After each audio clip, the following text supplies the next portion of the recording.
I'll start by saying that what I'm about to tell you won't be found in any historical document, no after-action report, and no military ledger. The details of the account I'm about to detail are beyond classified, and as far as I can tell, fully removed from any surviving documentation. All parties associated with the event I am about to document have been sworn to secrecy under threat of treason and conspiracy. For these reasons, and for the sake of all those involved in my tale, I will be utilizing altered names and call signs in my recollection. To those who will most certainly try to prosecute me, understand that I originally intended to honor my vow to never speak of this event, and would have gladly taken it to the grave if I could. But you as well as I are well aware of the circumstances that have befallen us. This is no longer a simple matter of classified information, and my conscience would not be clear if I didn't warn the public of what is out there. I must withhold my name for reasons previously listed, but for the sake of ease, I will refer to myself as Oculus for the remainder of this telling. On the evening of August 15, 2017, an unidentified radio signal was discovered in the depths of space by American scientists in Ohio. This signal lasted for approximately 31 seconds, then went silent. Normally, this would have been cause for excitement, frontline news, interviews, you name it. From what I can tell by my contact, who I will not name for the sake of anonymity, was practically foaming at the mouth to investigate further. That changed when they played the signal for their direct superior, a scientist I'll refer to as Jeremiah. From what my contact told me, Jeremiah was initially just as excited as the rest of the team when he heard the news about the radio waves. Once my contact had actually played it for him, all excitement vanished. From what they told me, he went from absolute ecstatic to what they could only describe as utterly confused as soon as it began. About 10 seconds in, he looked absolutely petrified. They couldn't even recall seeing him move for the rest of the playback, and probably not for a good minute after. When they tried asking him what was wrong, he just turned to them and said in the most monotone and serious tone, "You are not to tell anyone about what we have heard today. Am I clear?" Approximately 48 hours after this initial discovery, a small research outpost was established in Death Valley, California, some 113 miles from the nearest population center. Said outpost was stated to be established specifically for the purposes of investigating the radio signal found in Ohio, and was led by Jeremiah with a team of his most trusted co-workers. Exactly what the investigation was meant to uncover was never expressly stated to me or any other operators on the ground. But what we were told was that while it was not officially sanctioned by the United States military, it received a generous research incentive to share any information discovered with them. Each morning, the scientists would report to an off-site military official on what they had uncovered, with routine check-ins happening every 6 hours in addition to that. By this point, myself and my team still weren't actually involved in this event. The outpost was staffed almost entirely by civilian scientists, and security was handled mostly by an outside company. The military's entire involvement was limited to the exchange of information, and I'm pretty sure there wasn't even a representative on site. That all changed on the morning of September 2nd, 2017. That day saw a complete communications blackout with the outpost. There was no contact made with any member of the staff, the security detail. There wasn't even static, just complete and utter silence. When the follow-up check-in also produced nothing 6 hours later, the call was made to insert a squad of specialists into the outpost, determine what was causing the blackout, and if possible, secure any of the researchers on site. That was where myself and my team came in. The evening of September 3rd, 2017 was a slow one. I was stationed at a military base in or near the Mojave Desert. At the time, I was completely unaware of the goings-ons happening some 200 miles away from me, and was more focused on daily routines such as checking equipment, trying not to die of self-imposed sleep deprivation, and finding time somewhere in the day for relaxation. On that day, said relaxation took the form of watching an on-base buddy of mine, who we'll call Lucky, play some Tom Clancy game about fighting a drug cartel. What did Tom Clancy have to do with this game exactly? I remember asking as I watched them throw some gangster over a coastline and into the water. Lucky shrugged without taking his eyes away from the screen. I don't think he had anything to do with it. Tom Clancy died like 5 years ago, I think. He replied with his signature 10 tons of gravel. It was 4 years ago, I corrected. I could hear Lucky sigh as he knifed some other cartel member. Whatever, dude. Point is, he had nothing to do with the game. So what, they just keep making stuff with his name on it for clout? Probably own the rights to his name or something. I felt myself recoil a bit at the idea of my name being used for something I had no knowledge of. Is that legal? I asked. I don't know, man. Does it matter? Just kinda feels like a weekend at Bernie's situation, you know. Like, unethical. Lucky shrugged again. Maybe. I'm just here to play the game, man. I was about to say something else before a new, somewhat sterner voice interrupted us. You're here to serve, soldier. Both Lucky and I turned to see our lieutenant, a bulkier-looking guy with bright red hair that we had taken to calling Sticky due to how much of a stickler for the rules he was. We didn't dislike him, he was just annoying to deal with sometimes. Nevertheless, we both stood up and saluted, which he quickly returned before allowing us to fall back at ease. You boys should probably try to nod off early. We've got a big day ahead of us, he informed us. Someone stopping by for an inspection? I asked. To my surprise, Sticky shook his head. Got an op debrief at 0500. Make sure to bring your gear and rig. We're going in immediately after, based on what I've been told. Any detail on what kind of op? Lucky asked as he reached to grab his controller and turn off his game. Sticky replied with a single shake of the head. Not one. Supposedly, the captain will inform us of everything once we're actually at debrief. Until then, both of you get some shut-eye. I need you both bright and rested in there. Before either of us could reply, Sticky was out the door and making his way off to somewhere else. I know the cliché is to immediately feel that something was off, to have some sort of sixth sense, that whatever was about to happen was going to go horribly wrong. I didn't have that feeling. It was sudden, sure, but in our line of work, you were ready for sudden, ready for unexpected, or at least, I thought we were. Before I knew it, it was 0500 hours on the morning of September 4th, 2017. As expected, I had to make sure to bring my full rig and inspect my equipment beforehand, making sure it was all in working order. Despite my punctuality and Lucky's setting off multiple alarms, we were actually the last two to arrive. Inside a small room, barely large enough to fit them between the rows of steel chairs and the projector placed among them, sat a total of 10 men. Without saying a word, I moved to take my seat as Lucky took a spot next to me. My team, which I'll refer to as Hermes, was made up of our team leader, a warrant officer in the form of Sticky, and 4 sergeants. Those sergeants consisted of Avalon, our operations sergeant, Borat, our medical sergeant, myself, a weapons sergeant, and Lucky, who served as our communications sergeant. I had worked with Avalon and Borat before, and was more or less happy to be doing so again. I only hoped Borat's accent had become a bit more understandable. The other 5 men were likewise separated into a 5-man fire team, and was composed similarly of 1 warrant officer and 4 more sergeants.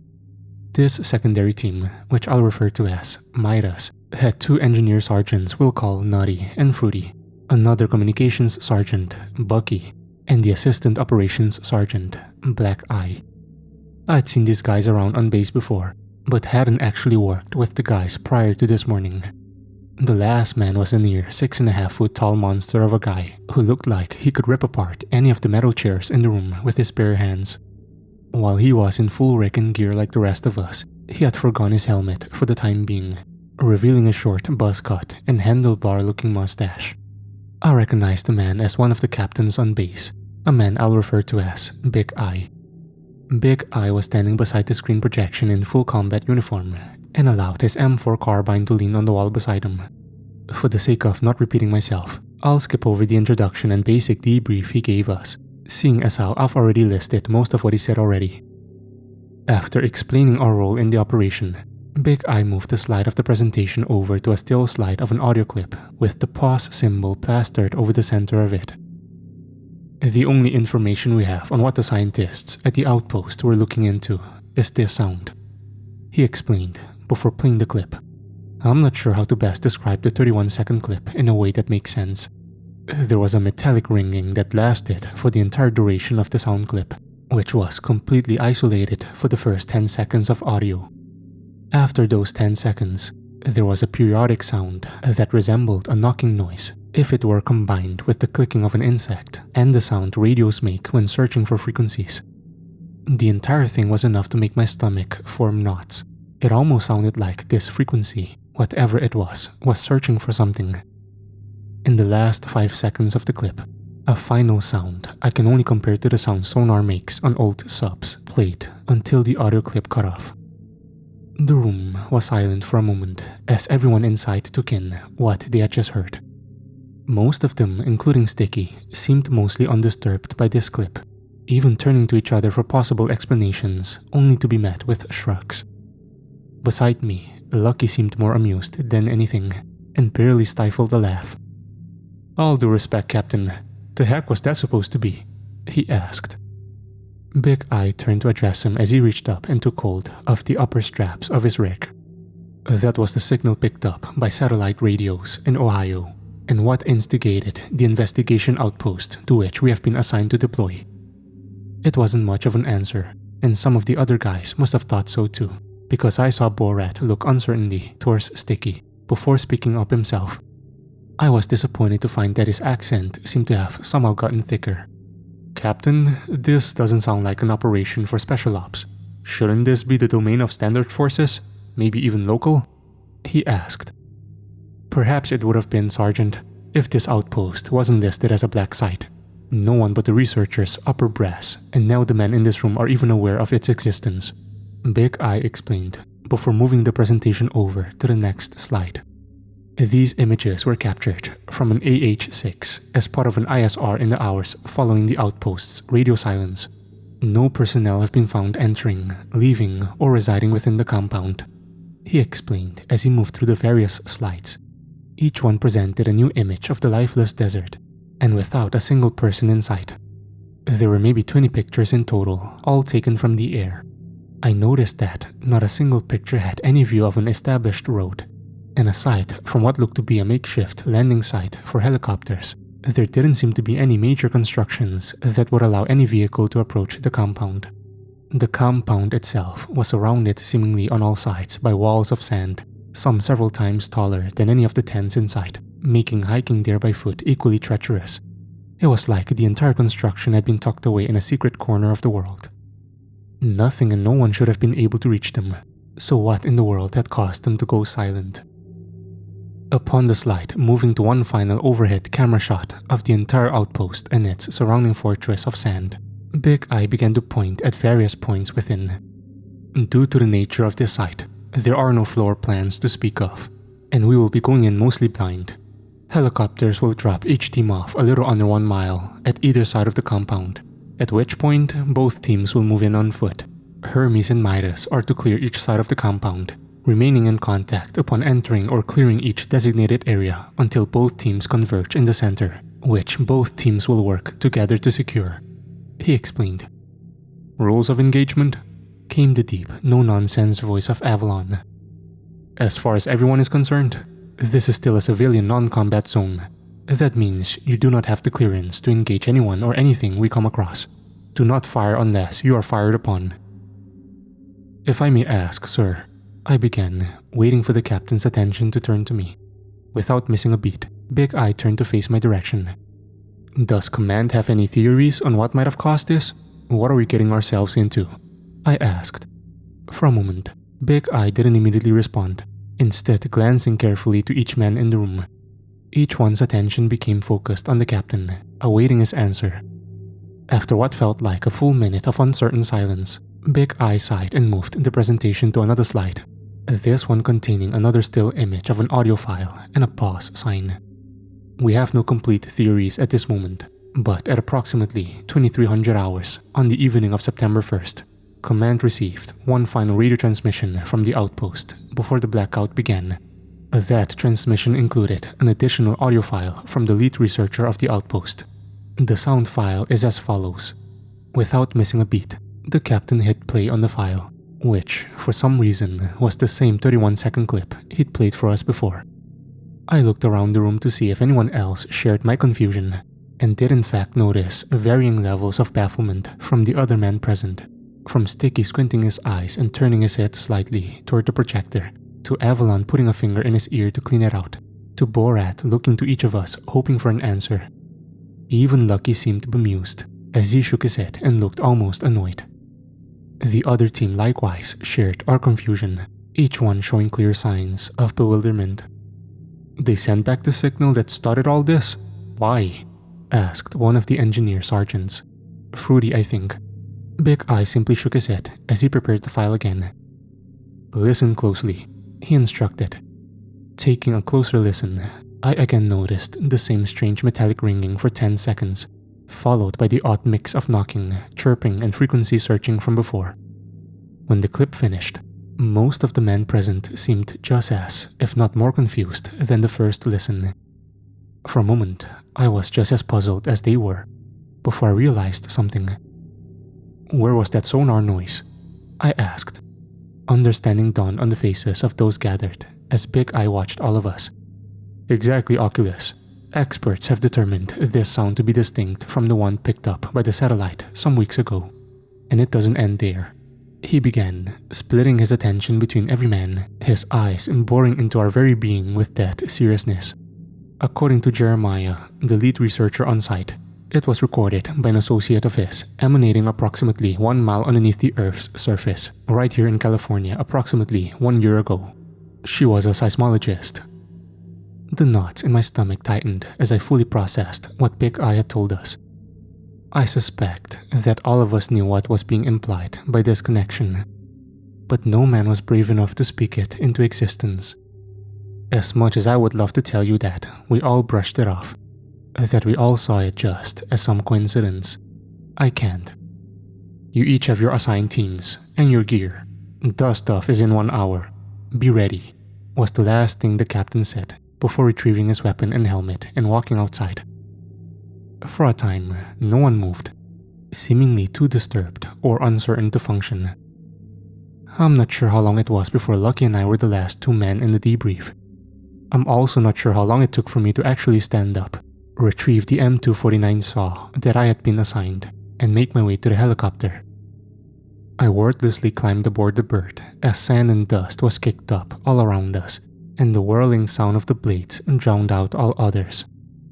I told myself it was nonsense, that what the captain and presumably command was saying was impossible. I can't say for certain how many justifications I thought up in my head about a reasonable explanation for what we were going into. Domestic terrorists, radio tampering, foreign frequencies we hadn't discovered, anything. None of them seemed to put me at ease. For a time, the silence in the helicopter was absolute. Sticky, Avalon, and Borat all seemed to share in my concern, my need to justify what we might be walking into. "I mean, it's ridiculous, right?" said Lucky after some period of time. I looked up at him in a stupor, a half-forced smile on his face as he held his M4 carbine and undermounted launcher under his chest. "What?" I half mumbled in response. Lucky forced out a chuckle and shook his head. "Come on, Oculus. You don't really think there's some creature under the earth playing telephone with some big UFO, do you?" he said, half laughing through his admittedly absurd explanation. When he explained it like that, I had to agree that it was a crazy idea. Lucky's jovial attitude only added to the farcical nature of it, and I allowed myself to laugh along. "Yeah, completely ridiculous," I parroted back. Lucky, sensing his temporary victory, turned to the rest of the team, who seemed to fall out of their stupors as Lucky spoke. "Exactly. All of you are getting worked up over coincidence. There's a million reasons those signals could have matched up. Probably just some homegrown wannabe big shots using codes to communicate. That's all." "Communications linked to a black site disappearing into thin air?" asked Borat with a less than convinced tone. Lucky paused for a moment, his face contorting as he tried to think of a convincing argument. "PMC maybe? A lot of those guys are ex-military. They could probably pull off something like that." Avalon seemed particularly incensed by that explanation and turned angrily to glare at Lucky. A PMC? Really? In a government-sanctioned investigation? Come on, Lucky, you're not that dense, are you? He half asked, half demanded. What, you got a better idea? Lucky asked defensively. Now it was Avalon's turn to stagger. Well, no. But come on, what PMC would be dumb enough to attack American soil? It just doesn't make sense. What, an underground monsters working with space alien does? Lucky shot back. Lock it down, all of you. Sticky shouted at us, pulling the port cover over his Mossberg back and checking its chamber. I don't know what it is we're walking into, and neither do any of you. But whatever it is, we're gonna bring it down by working together and finding those missing researchers. Am I clear? He said, glancing at each of us, clearly expecting some level of compliance. Borat was first to respond. Yes, sir, he said with a slightly shaking voice. Sticky nodded at the medical sergeant and looked to me, his eyes fierce and convicted. There was a fire in his gaze that seemed to spread as he looked over me. And while my uncertainty didn't vanish entirely, it did seem to motivate me, if even slightly. Yes, sir, I echoed. Sticky nodded at me, then focused his gaze on Avalon, and finally on Lucky. Both replied in the affirmative, although in Avalon's case, it seemed almost begrudging. Satisfied to have brought the bickering to an end, Sticky looked between each of us as he spoke again. Good. Now I know this is all unusual. Believe me, I feel it too. But we're going to get through this. Each of you are some of the best men in this entire force, and we're gonna prove it once we land. Hua? Hua, we all replied. Even as I tried to find strength in the lieutenant's words, however, I couldn't get the audio clips out of my head. I wondered why they didn't match exactly, despite being so close. Why did one have that weird, distorted sonar when the other didn't? I wasn't sure I bought Lucky's theory of an ex-military PMC, but like he said, the alternative was just so bizarre. Whatever it was, I knew I wouldn't have to wait long. Before I knew it, even more time had passed, and out of the side windows I could see the small, familiar shape of our landing zone, tents surrounded by the ring of sand, and my heart began to race. It seems this site has a limit on how many characters I can use, so I'll have to cut off this recollection here. Please know that I am dedicated to getting the rest of this transcript out there. I just need a little more time. Please stay safe in the meantime. God bless you all, and God bless the United States of America. End the transcript. 1.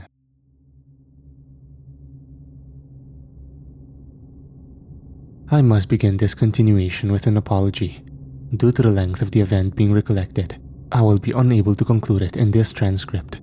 With any luck, I should need only one more transcript before I have fully documented the event.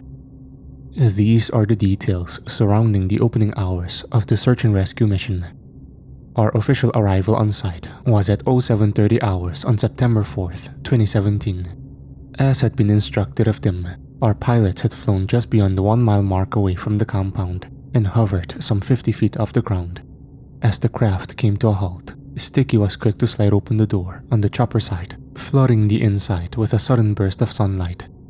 Even from inside, I could feel the oppressive and desert heat slam into my face like a wall. Avalon was the first to move, dropping the thick nylon rope over the edge of the helicopter. I watched as the dim green line unfurled and came to a sudden stop on the sand below as I tried to calm my ever-increasing heartbeat. Rope secure, everybody out, I heard Avalon shout over the near all-encompassing beat of the helicopter blades. Without a word, I slung my saw over my shoulder and took firm hold of the rope before leaping from the helicopter, wrapping myself tightly around it as I began my descent. I could still hear the whipping of the blades as I slammed onto the ground, got down on one knee and aimed my weapon forward, scanning the horizon for threats. One by one, the rest of my team fast-roped on site, just behind my periphery. My only indication they'd made safe landfall was the soft thuds of their boots landing beside me, just barely audible over the helicopter. There were still no threats I could see to my front, and likely due to the distance, no sight of our sister fire team or their helicopter. They were, after all, almost 2 miles out from us. Only the barely perceivable frame of the hastily put together outpost was visible amid the distorting and warped view of the desert. Hermes, this is Midas 4. Be advised, we have boots on the ground and are preparing to move in on the target location. What's your status? Over. I heard a new, noticeably younger voice say over the radio. While I hadn't associated him with the call sign of Midas 4 yet, I did remember Bucky being assigned as the communications sergeant for the mission. It took only a few seconds for Lucky to respond to him, half shouting to be heard over the now gradually quieting helicopter. Midas, this is Hermes 5. Hermes has successfully deployed and will begin moving out shortly. Over. By now, the helicopter's speed has created enough distance that the world had mostly returned to silence, and I resisted the urge to turn behind me and watch it leave. Midas copies Hermes 5. Be advised, Midas 3 and Midas 5 have been assigned to Overwatch and will not be joining us at the compound. Midas will be taking extra care while clearing the compound and may fall behind you. Over. I couldn't help but find that odd, but remained silent. Copy that, Midas. We'll keep you posted on our progress. Over. Lucky replied. Midas copies all. Good luck, gentlemen. Out. With the conversation over, I turned to look behind me at the rest of my team and saw Sticky and Avalon to my right, both wielding MK-18s as Sticky's Mossberg dangled from a strap on his back. That's a lot of blind spots to be covering with just 3 people, Lieutenant, I commented. Sticky didn't turn towards me, but did shake his head in response. Not the call I would have made, but I'm sure Big Eye has his reasons. Eyes forward, Oculus. Doing as I was told, I got up and stepped slightly to the right, keeping my aim focused on the compound and my view on the land surrounding it. I got point. Everyone else, fall in behind me. You know your places. Stay frosty, boys. Our marching order was Sticky up front due to a shotgun in case of breaching, followed by Avalon as our number 1 rifleman.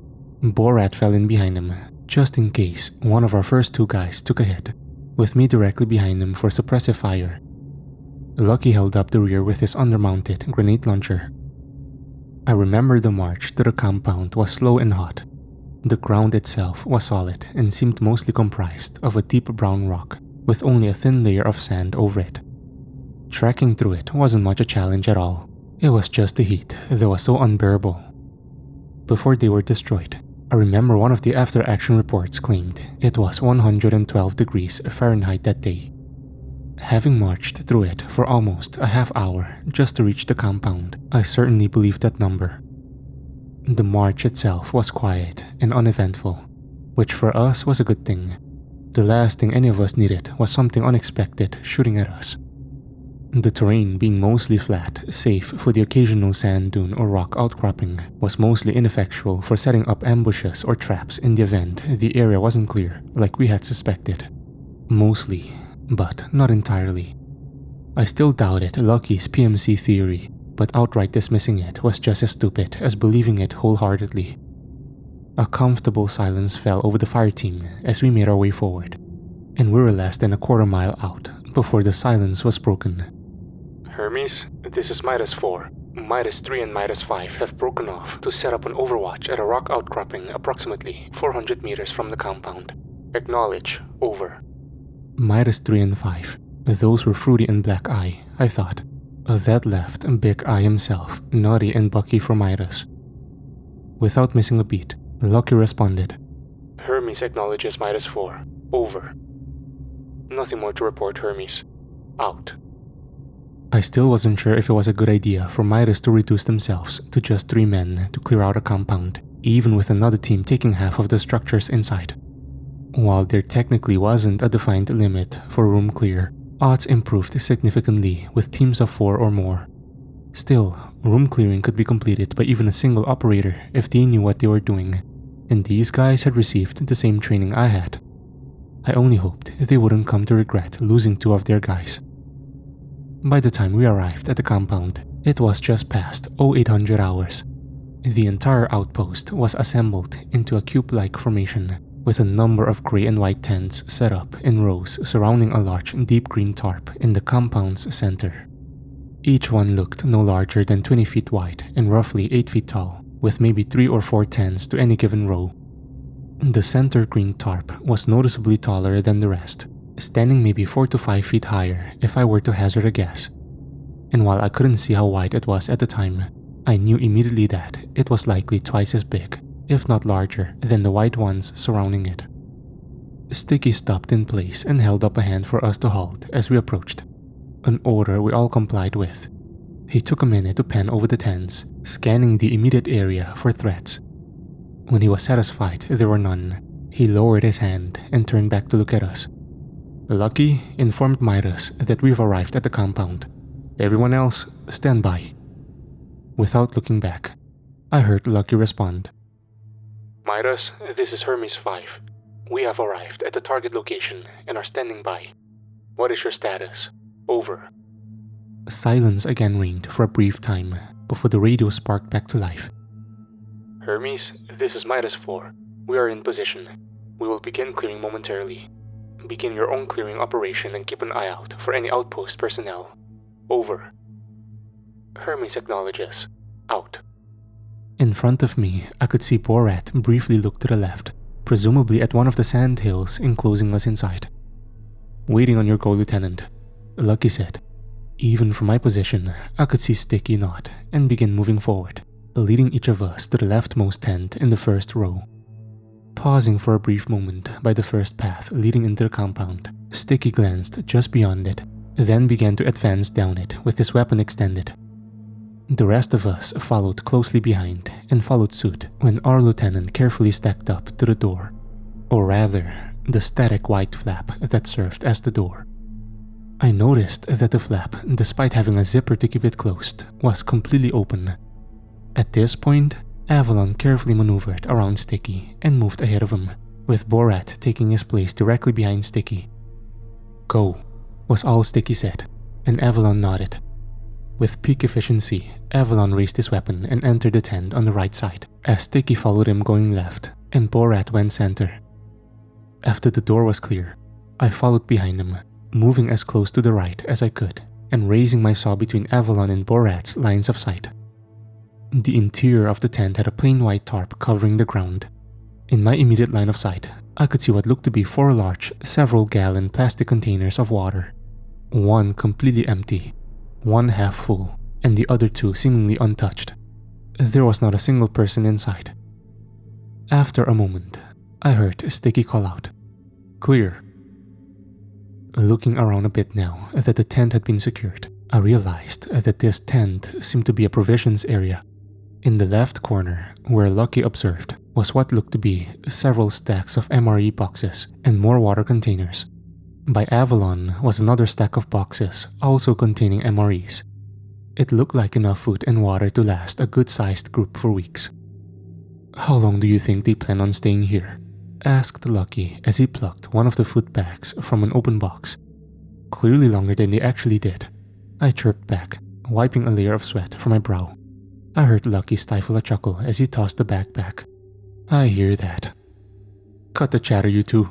Lucky, inform Midas we have cleared the first tent and are moving to secure the rest. Everyone else, fall in with me," Sticky ordered. The remaining tents in the first row went almost exactly the same as the initial clear. Perfect execution, no unusual details, confirmation with Midas, then moving on to the next one. All in all, we cleared to be what looked to be an area dedicated to pumping underground water, a makeshift cafeteria tent, and what looked to be the public crap house on the outer edge. The second row of tents, in comparison to the first, all seemed uniform with one another. These contained hastily prepared generators and power strips that housed various laptops and science equipments I didn't recognize. There was something else about them that gave us all a pause, however. In the first tents, there was no real indication that anything had happened. Everything was neat, tidy, and well kept. That wasn't the case with this second row at all. Even with how quickly we were clearing the tents, we could tell that the interiors were distinctively more lived in, and that something had happened. Half-open journals lay scattered at various stations. Some metal chairs stood upright, while others looked knocked over. One of the laptops even looked to be halfway through a lab report of some kind, before just cutting off. More alarmingly, one of the chairs in the second tent looked almost caved in. like someone had used it as a weapon against someone or something.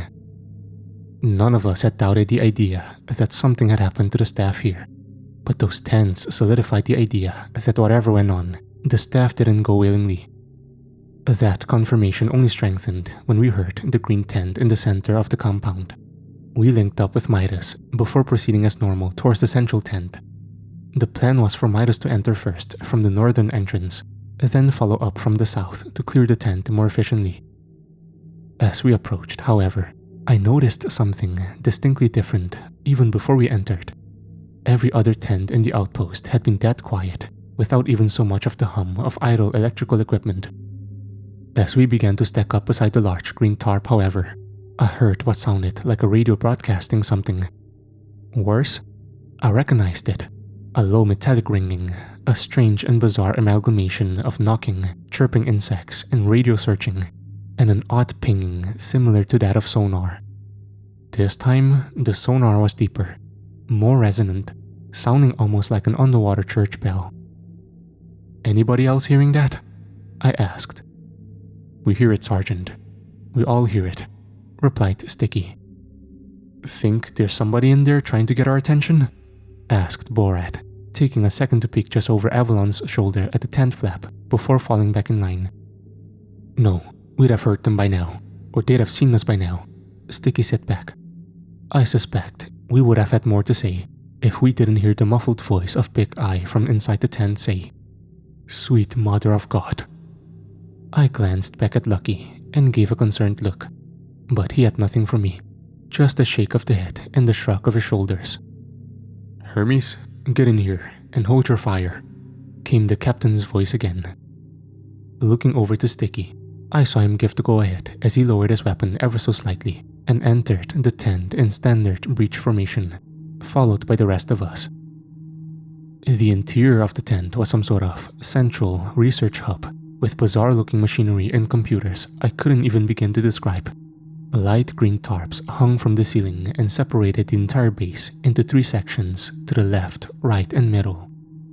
Across from us was the 3-man team of Big Eye, Noddy, and Bucky. Had that been all that was inside, maybe I could have forgotten all about this. But there was more, much more. The first thing we noticed was the temperature. During our sweep of every other tent in the compound, the air felt just as hot inside as it did on the outside, if not slightly warmer. This central tent was colder, far colder. Where before I had been sweating and borderline swimming in my kit, I now felt a shiver run through my body. Honestly, I may have found it refreshing had it not been so jarring. The second was the ground, stained in deep red, almost dark brown splatters. Spent shell casings of small caliber fire and shotgun shells littered the ground beside them. In a small corner, I could see upwards of 10 or 12 spent rounds before more splatters coated the walls of the tent. All through the air, I could smell something faintly metallic, a scent all too familiar to anyone that suffered a cut or similar injury. As horrifying as what we were seeing and feeling was, it was what was missing that disturbed me the most. There were no bodies anywhere. No rotting or decaying scent from corpses left out in the sun. There didn't even seem to be any visible bullet holes in the tent.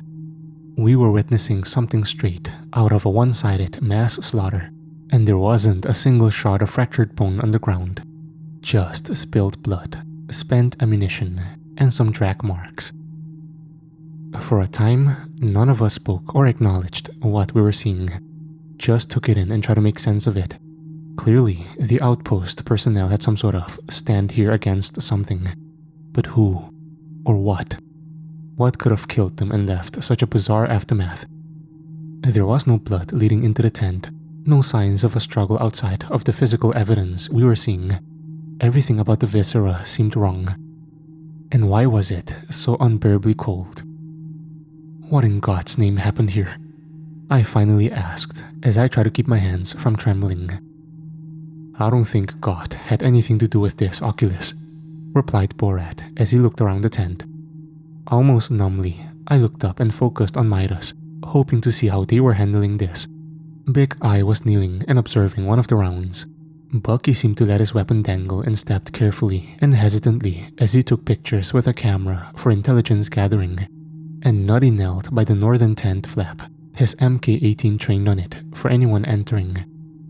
All the while, the same radio frequency played over and over from somewhere in the tent. Every so often, the sonar blips would stop, leaving only the ringing and strange amalgamation noise before starting up again. I wondered why this frequency seemed to repeat when, according to our debrief, both previous instances simply cut off after a certain point. Subconsciously, I began to count the blips as they returned, tallying 13 before they fell silent again. "Alright," Big Eye said suddenly as he stood back up and focused his gaze on Sticky, who was currently inspecting one of the spent shells and looking over his own shotgun. "Central area looks clear, but there's still the 2 side sections. Lieutenant, take your team and check on the right. Midas will secure the other," he ordered. It took Sticky a second to register what Big Eye had said, but he still nodded and slid his shotgun back over his shoulder before giving us the universal sign of regrouping. Even as we fell in, however, I felt doubts build up in my head. This was a bloodbath, a pure, unadulterated bloodbath, and somehow we still hadn't found anyone.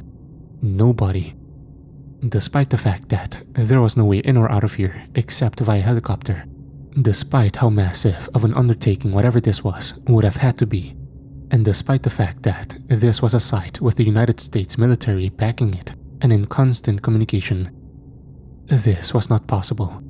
It could not be possible.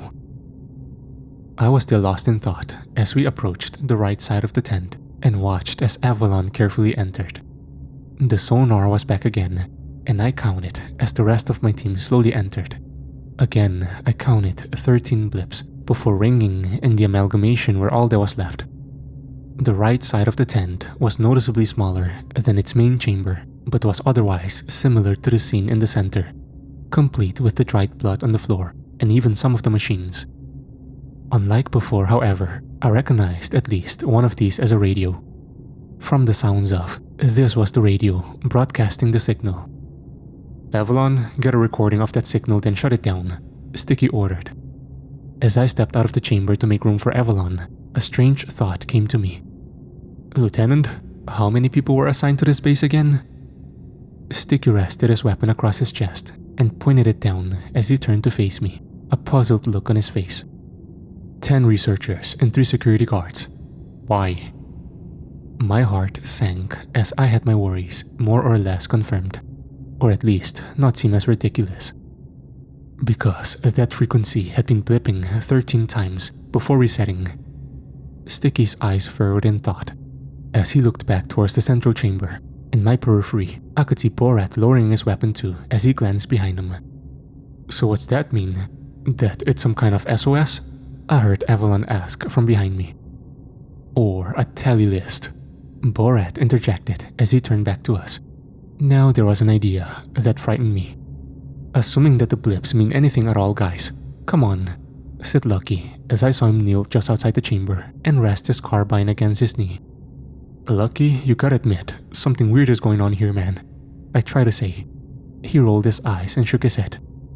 "Yeah, something weird. Not something unexplainable. Let's try and keep our heads on, alright? Lieutenant, back me up here." Sticky just kept his head down, clearly lost in thought. "Sir?" I asked. I don't know what it means," he eventually said, defeated. Before any of us could say anything else, we heard the voice of Big Eye call out to us. "Hermes, get over here. We have something." As we approached the now open tarp, we saw that what Midas had was what looked to be a massive, almost 10-foot wide fissure in the earth. The edges of the hole seemed to be fray and almost splinter, as if it had been blasted open from below or punched through. The fissure led to what looked like a deep tunnel that seemed to slant ever so slightly downwards. And even at a glance, I could tell it was wide and tall enough for 2 men to stand in and walk side by side comfortably. We could see maybe 10 feet before the tunnel went pitch black. Due to the time of day, we hadn't been outfitted with night vision, but part of our kits include tactical flashlights capable of illuminating out to 250 meters, or around 800 feet. Taking my flashlight, I carefully attached it to a connecting piece on my helmet and looked up as I turned it on. The light revealed the edges of the tunnel, and to my horror, there were more traces of dark red splatters along its walls, some of them looking like they were streaking along the ceiling. "Dear God," I heard Borat whisper. Even with how far the flashlight reached, we couldn't see how far down the tunnel led. "What the hell made this?" I heard an unfamiliar voice ask, one I could only assume was Nutty. "I don't know, sure as heck doesn't look man-made," I replied. "Should we call this in?" I heard Bucky ask as he turned to face the captain. Before he could reply, we all heard something that froze us to our cores. Or at least, to mine. Ever so faintly. We could hear voices screaming in the tunnel, and the sound of something squelching. End transcript 2.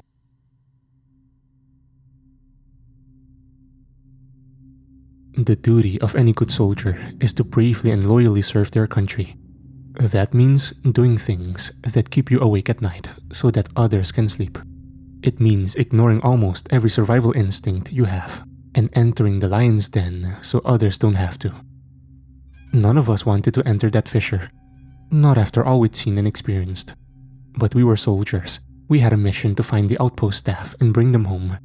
So as much as I and every member of my team may have hated it, none of us protested when Big Eye gave the order to move in and secure the hole.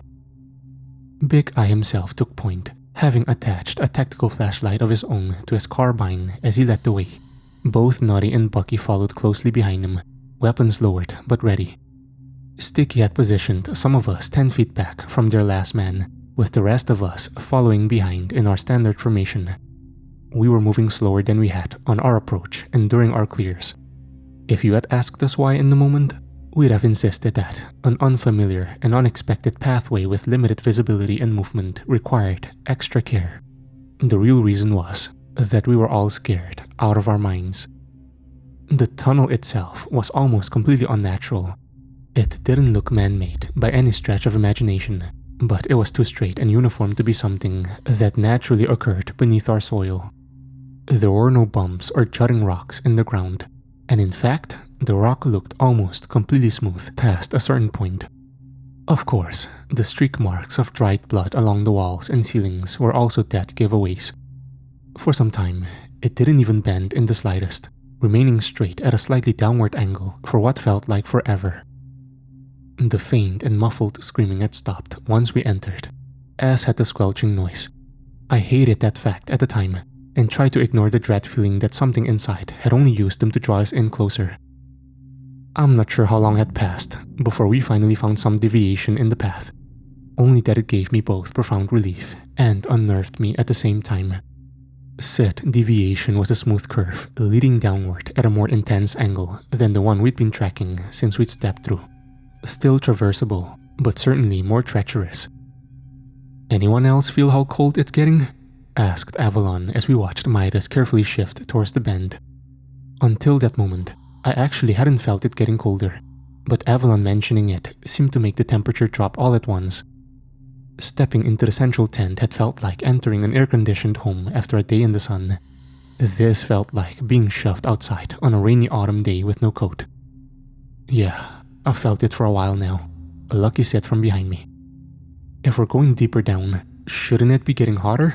'Cause we're getting closer to the Earth's core or something?" I asked. "After how long we've been going? Yeah, we should have felt it getting warmer," Borat replied. "Stay focused, boys. Stay focused," Sticky ordered. I still wonder if he shut down that conversation for the mission's sake, or his own. We stepped carefully as we rounded the curve and made contact with the deeper slope, and I found myself feeling grateful that the blood had dried enough that the cave floor was neither sticky nor slippery. That thought gave me another idea. "Hey Borat?" I asked. "Yeah, Oculus?" "These blood trails have been going on since we saw that central hub. Is there even any chance these poor SOBs are still alive?" "Dear God, Oculus," I heard Lucky grumble from behind. I ignored him and observed Borat, watching as he looked up and around the floors and ceilings, his helmet light illuminating everywhere he looked. After a few seconds, he inhaled sharply before rolling his shoulders ever so slightly. I mean, I can't say for certain how much we've seen.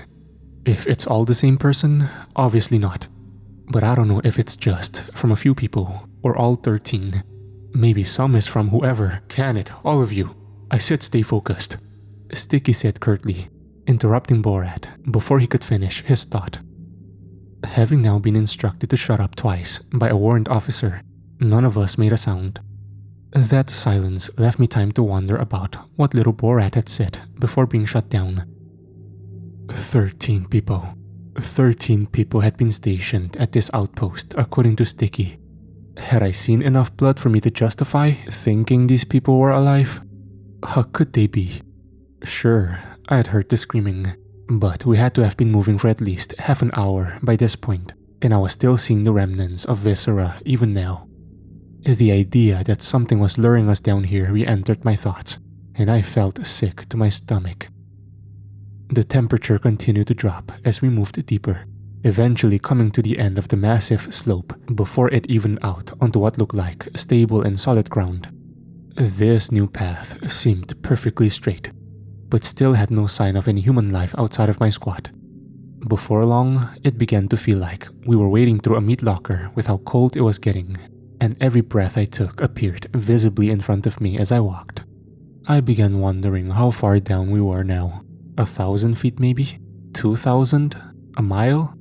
Just how deep did this tunnel go? I would find out soon that we had not much farther to go at all. In the beams of light from our flashlights, I could see Big Eye come to a stop, holding up a hand to instruct us to do the same. "Hold up. You guys hear that?" he asked.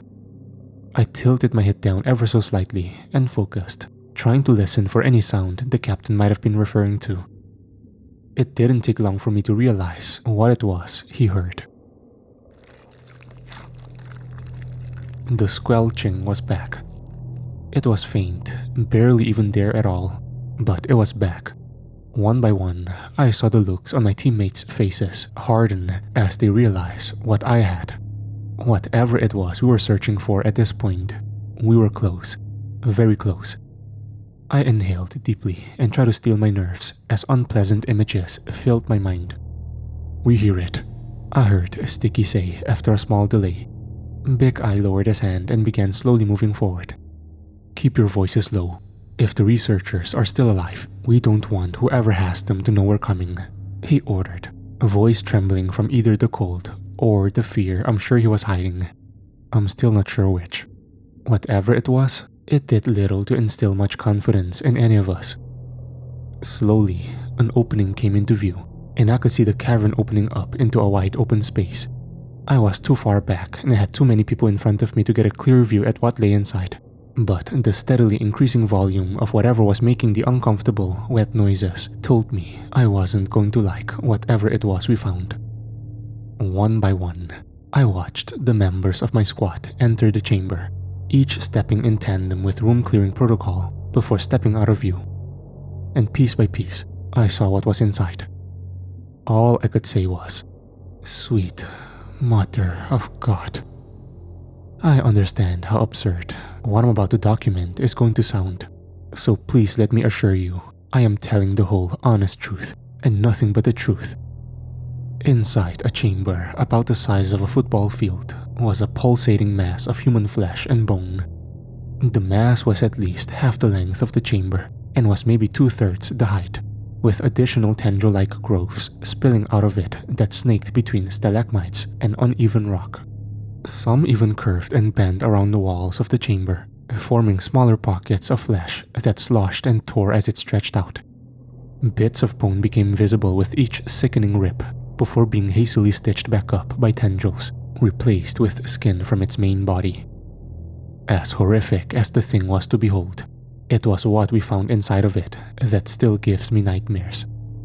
On each of these patches of flesh was a distinctly human shape. Many of them were too distant to get a clear look at their condition, but the few that were close enough for us to see were absolutely mutilated. Fresh blood oozed from open wounds as their bodies bent and twisted in ways no human body should. Some were even so badly bent that I could see shards of bone sticking out of their limbs.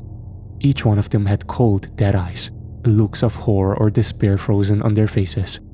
Even still, I swore I could hear the sounds of pain moaning coming from their mangled bodies. I counted 13 patches in total. "Captain, what the hell are we looking at?" I heard Sticky say in a quivering voice. For a time, Big Eye said nothing, slowly shaking his head as he stared at the mound and its tendrils. I don't know, Lieutenant. I don't," he stammered, unable to finish speaking. "I mean, what do we do? Do we try shooting it?" I heard Lucky ask. "How'd that work out for the security detail upstairs?" Avalon replied in a numb voice. Beside me, I could see Nutty shaking his head. "But we've got explosives, full auto weapons, higher calibers. That's gotta mean something, right?" he asked. Even all these years later, I still don't know if he was genuinely asking, or if he just wanted some vague reassurance we could defend ourselves if it came down to it. Either way, he didn't get an answer from any of us. What could we have even said? Making sure not to step on one of the tendrils, I carefully moved closer to one of the patches of flesh and looked more closely at the person stuck there. The patch itself was maybe 10 feet off the ground, with the man himself stuck square in the middle of it. His arms and legs seemed to be infused into the patch, hiding most of his underbody and his forearms. The rest of him seemed to almost protrude out of it, like some disturbed garnish on a dish. Every so often, the patch itself would pulse, tearing bits and pieces of the sorry soul off before slowly forming small lumps in the tendrils. The lump would then travel down the patch and into one of the tendrils, then back to the main body. When it arrived, the mound would make a deep grumbling sound that would fill the chamber, sending shivers down my spine. Each time this happened, the victim would whimper in pain before falling silent again and back into what I pray was a near catatonic state. What is it even doing to them? I wondered aloud. I hadn't realized I'd vocalized my thought until I heard Big Eye respond. "We're not sticking around to find out." Turning away from the trapped man, I watched as the captain shook his head before turning to face us. I could tell he was trying to put on a brave face, but the trembling in his eyes gave away his true feelings. "I'm aborting the mission and getting us out of here. Bucky, grab a few pictures of whatever this thing is, then pack up. Everyone else, get to the tunnel entrance and be ready to move. We are leaving," he ordered. Bucky obediently, if shakily, obliged and began to take photos of the monstrosity. The rest of us almost eagerly began to shuffle back towards the tunnel we'd entered through. The only man who didn't immediately follow Big Eye's order was Borat, who glanced back at the researchers restrained by the mound. "What about the Outpost personnel, sir? I mean, they're right here. Shouldn't we at least try to help them somehow?" he asked, turning back to look at each of us as Bucky continued taking pictures.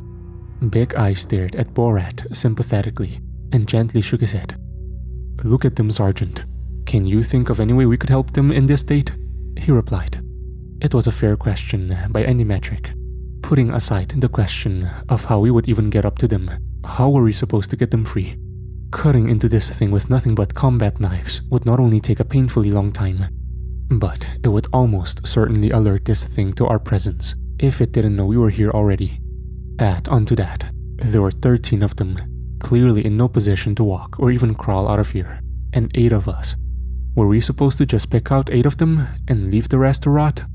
Maybe I'm just justifying my own cowardice, trying to give any halfway understandable excuse as to why we left them there in hell. I don't know. Borat's expression dropped as Sticky gently pushed past me and walked over to put a hand on his shoulder. I saw Bucky take one last photo before putting away his camera. And as he walked towards the rest of us, I heard a noise that by this point I'd grown to recognize all too well. Knocking, chirping, radio searching. I didn't even need to look to know that it was the mound. Even so, my attention turned immediately to the meaty lump at the center of the chamber, and I watched as it expanded and began to retract the tendrils snaking around it. The patches of flesh seemed to close up, encasing the trapped people within, as they were dragged into the mass as it grew to almost the entire width of the chamber and seemed to scrape the ceiling. Without a word, Big Eye, Bucky, Borat, and Sticky raised their weapons, training their sights on the mound as it trembled. I desperately wanted to ready my own weapon, but from my angle, I didn't have clear sight without also putting my squad mates in the line of fire. Even so, I kept my weapon ready, as did the rest of us who'd fallen back. Slowly, the amalgamation of sounds began to grow louder. Sticky carefully stepped ahead of Big Eye and Bucky, ushering them behind him with a single hand before moving slightly closer to the mound. Big Eye took several steps back and stood beside Bucky, who also steadily took steps back towards the tunnel, until he was behind even Borat, who likewise aimed his weapon forward. It was probably what saved their lives. What came next happened in an instant. Suddenly, the mound sprang to life, tendrils the size of a minivan shooting out like bats out of hell towards the four stragglers. The order to open fire was set almost immediately. Their reactions were quick, but not quick enough. The tendrils tore apart as the mutilated bodies of the researchers lashed out, each screaming high-pitched wails with the voices of numerous people. Borat was the first to be taken. I watched in horror as his arms were torn violently forward, sending a hail of bullets into the ceiling as the ripped flesh of a woman seemed to extend and wrap around Borat's arm, and an unnaturally sharp bone jammed into his stomach. I'm sure Borat tried to scream, but I could see the woman's skin leap from her face, leaving behind only a patchwork of muscle and tendon, as it stuck to Borat and pulled him into her with a series of sickening pops and squelches. A tendril likewise opened up to consume Big Eye, but his draw was ever so slightly faster. With a few well-placed shots, I saw him nail the frame of an emaciated man in the cranium, ending its screams and sending it tumbling into the tendril it came from.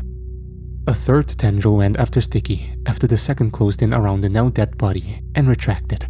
I didn't see the body that reached out for my lieutenant, only the wall of flesh it produced to protect it from Big Eye and Bucky's fire, and the lanky arm that grabbed him. "Go! Get out of here!" was the last thing I'd ever heard from Sticky, before a string of muscle wrapped around his head and pulled him, screaming into the tendril. I wish I could say I stood my ground, that I refused to leave my comrades behind and found some way to save them. But I didn't. I, like every other man there, turned and ran. My mind became a haze as I ran as fast as I could, the sound of pounding boots becoming almost deafening as I saw the others sprinting forward as fast as their legs would carry them. Borat! It got Borat and the lieutenant!" I heard someone shout. "I know, just shut up and keep running," I yelled as I heard the sound of squelching behind me.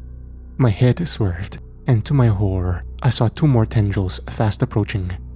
In a panic, I turned and sprayed wildly at the tendrils, yelling in a craze as the sheer volume of fire ripped and tore chunks of flesh from the advancing appendages.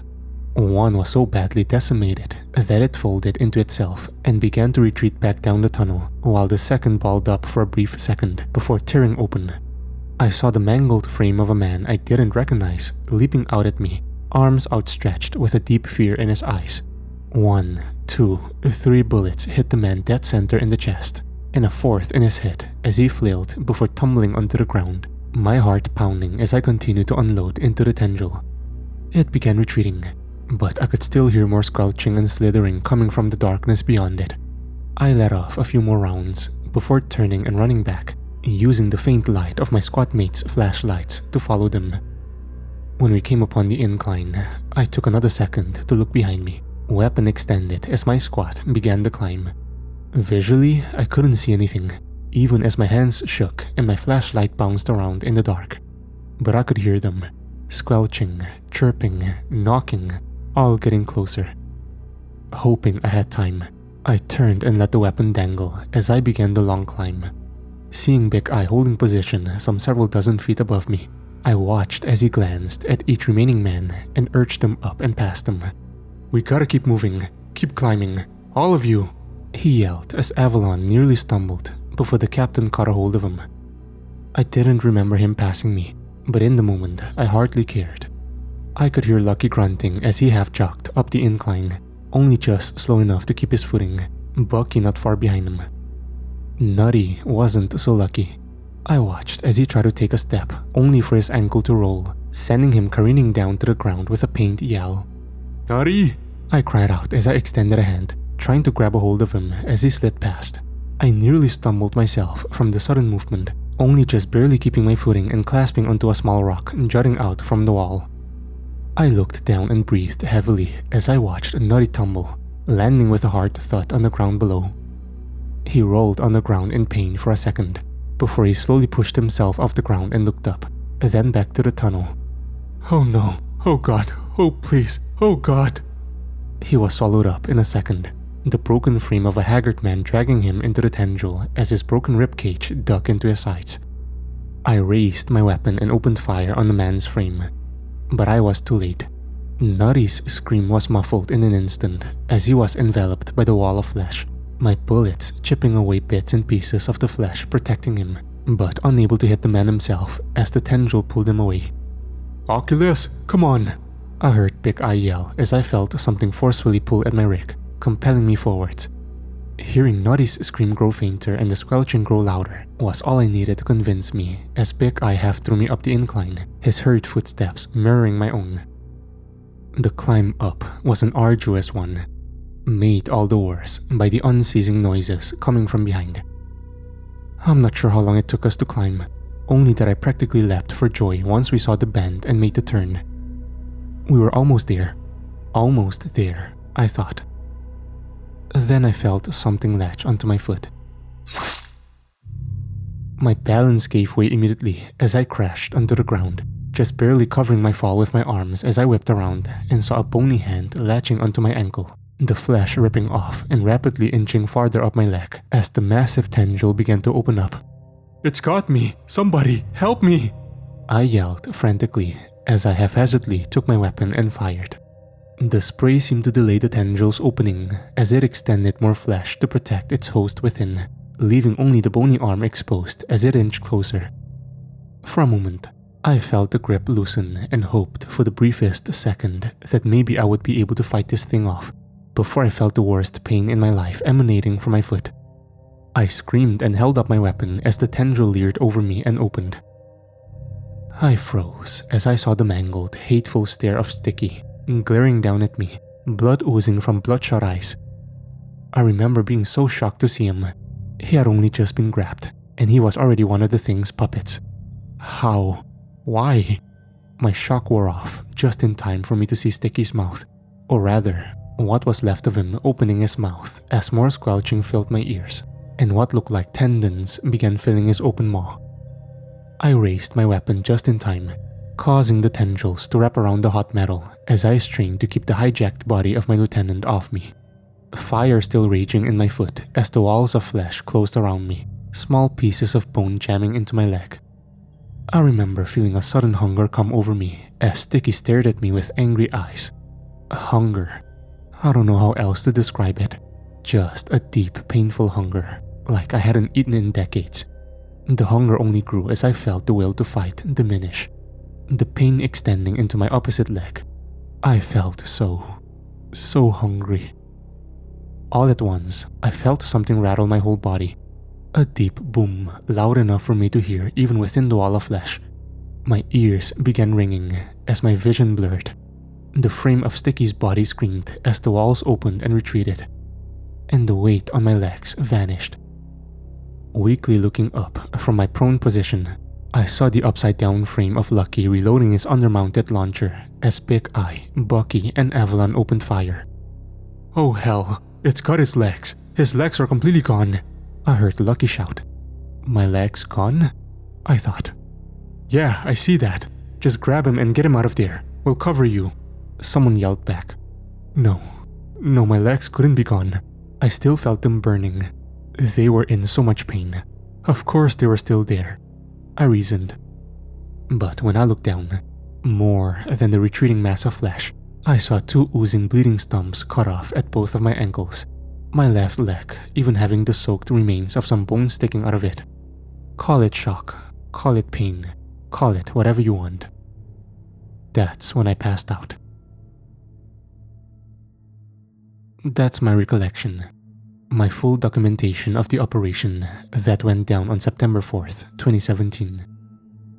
If you want to know what happened next, I'm sorry, there's not much more I can tell. The next time I woke up, it was a day later. I don't know how everyone else got out of there. No one else died, from what I was told, so that was good, I suppose. Over the next several weeks, I was interviewed several times by doctors, psychologists, lawyers, you name it. Most of it was either incredibly boring, incredibly mind-numbing, or some combination of both, so I won't subject you to any of that here. What I will tell you is that over that period of a few weeks, some bullcrap story came out about a mining expedition in the Mojave after some unnamed nobody found signs of oil. That so-called expedition was called off after a total of 37 miners got trapped down there and lost their lives. I remember I tried asking one of the lawyers what happened to the oil the expedition was going after.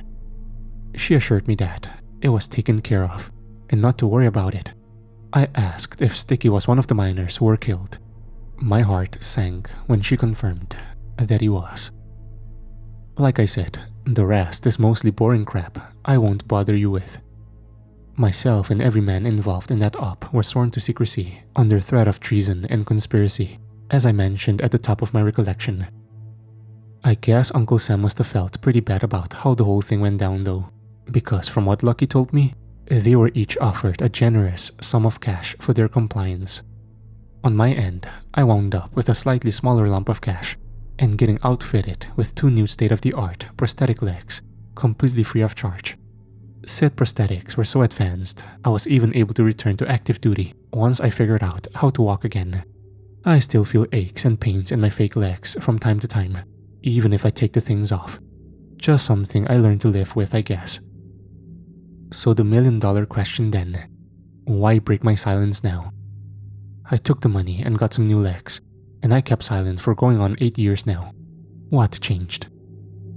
At the top of my documentation, I told you I had a contact who told me about the initial radio signal and what was done about it.